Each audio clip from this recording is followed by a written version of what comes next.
हेडलाईन्सचे प्रायोजक आहे NBC bearings, लांब पळण्यासाठी।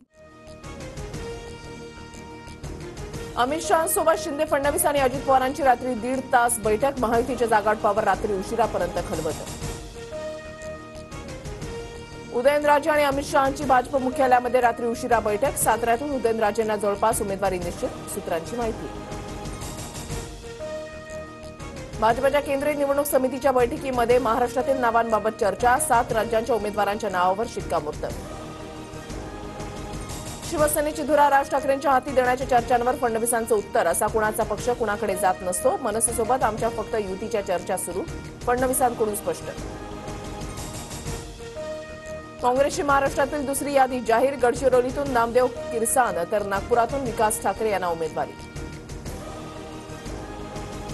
भंडाऱ्यातून प्रशांत पडोळे काँग्रेसचे उमेदवार तर रामटेकमधून रश्मी बर्वे यांना लोकसभेचं तिकीट। काँग्रेस प्रदेशाध्यक्ष नाना पटोलेंचं नाव ऐनवेळी रद्द। चंद्रपूर लोकसभेच्या जागेबाबत तिढा कायम। विजय वडेट्टीवार लोकसभेच्या रिंगणामध्ये उतरण्याची शक्यता। हायकमांडकडून चंद्रपूर लोकसभेसाठी वडेट्टीवारांच्या नावावर शिक्कामोर्तब, सूत्रांची माहिती।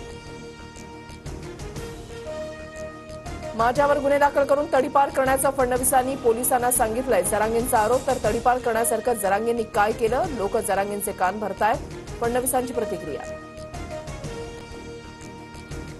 वरळीतील होळी कार्यक्रमात राहुल नार्वेकर, आदित्य ठाकरे एकाच मंचावर। कार्यक्रमादरम्यान आदित्य ठाकरे नार्वेकरांमध्ये संवाद। ठाकरे गट आणि वंचितची आघाडी राहिली नाही। मवियासोबत युती झाली तरच वंचित आणि ठाकरे गटाची युती, प्रकाश आंबेडकरांचं वक्तव्य। शिंदेना अडचण होऊ नये म्हणून महायुतीतून बाहेर पडतोय। बारामतीमध्ये मविया विरुद्ध अपक्ष अशी लढत होईल। शिवतारे ठाम, तर आज बैठक घेऊन शिवतारे भूमिका जाहीर करणार। शिवाजीराव आढळराव पाटील यांचा 26 मार्चला अजित पवार गटामध्ये प्रवेश होणार, तर शिरूरमधून उमेदवारी निश्चितीचा आढळराव पाटलांचा दावा। हेडलाईन्सचे प्रायोजक आहे एनबीसी बेरिंग्स, लांब पळण्यासाठी।